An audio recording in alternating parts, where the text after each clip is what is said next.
Reading is very important. We all enjoy reading something. It may be magazines or books, fiction, drama, romance, sci-fi, whatever it is. You probably have something that you really enjoy and look forward to reading. Reading textbooks, however, is not considered as enjoyable as reading those other types of books. But reading textbooks is where you're going to learn about that subject and gain knowledge. It's where the lectures come from that your instructors use. It's where your tests come from for the most part. So a lot of students, because it's not exciting and entertaining, they feel like they should just skip the reading. But if you want to understand the subject, to do well in the course and pass your exams and the course, you need to do some reading. And because there's just so many pages, you want a way of reading to where you're not just trying to sit there and read word for word from the beginning to the end.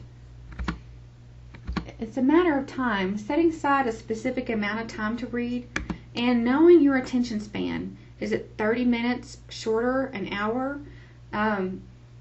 If you're reading and you've read it a couple of times and you're feeling kind of tired and you're not getting it, or you read an entire page and you realize that you really didn't read it, then it may be time for a break. You want to stay focused during that time that you are reading. And you only want to read for short periods of time. After an hour or so, usually you're not going to retain much anymore. And so you want to take some breaks while you're reading. And deal with those distractions. You may live where you have roommates and they're noisy, or the phone rings all the time. Turn that off. Turn your phone off. Turn off your TV. Let people know that you're going to be studying. If they still can't respect your time and give you quiet and peace, then you may want to go to another location so that you can study. And don't read in bed, because this is not entertainment reading, and it will put you to sleep to read textbooks in bed. So you want to be alert so that you can actually gain that information. Tools of the trade: a pen to write notes in the margin, a highlighter, a copy of the assignment so that you know what materials you're supposed to be reading, and a dictionary and a thesaurus will help you to understand the words that may be unfamiliar to you so that you don't miss the context and the whole point of that reading. When reading is hard, you may have to read it again. You may have to read it 3 or 4 times before you really understand it. You may need to take a break and come back and read it again until you have a good understanding.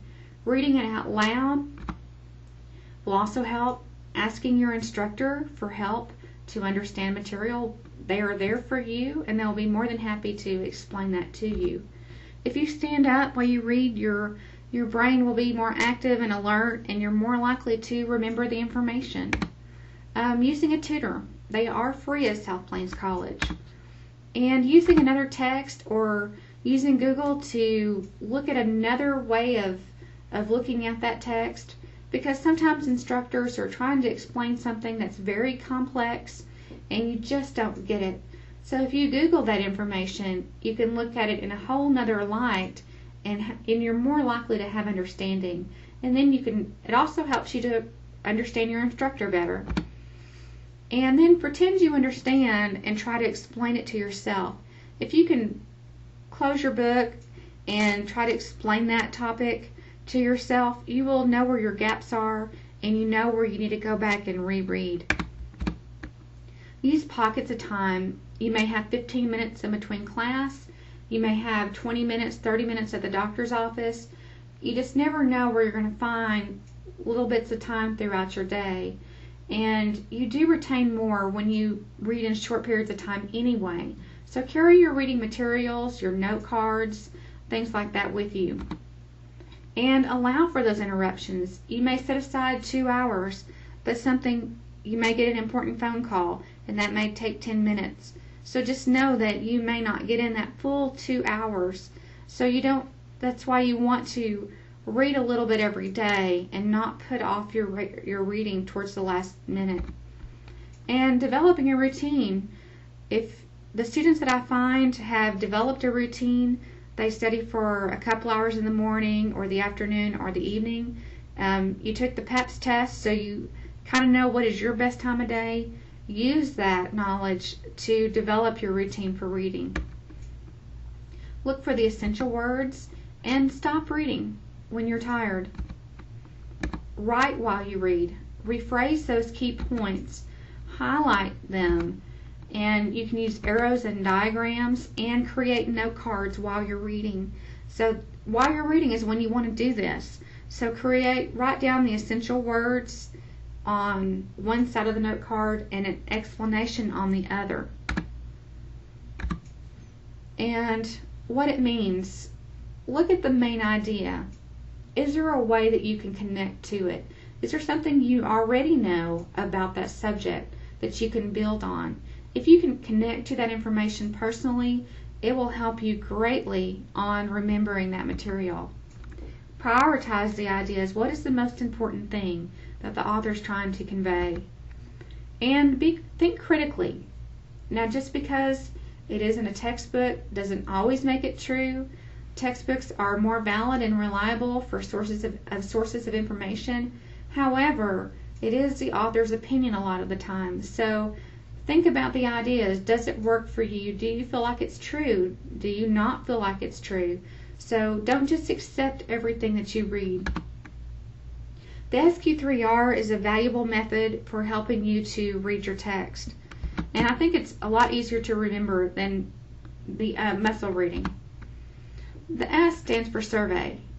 This is where you're looking for headings and italicized words, bolded words. That's all you're looking for while you're surveying.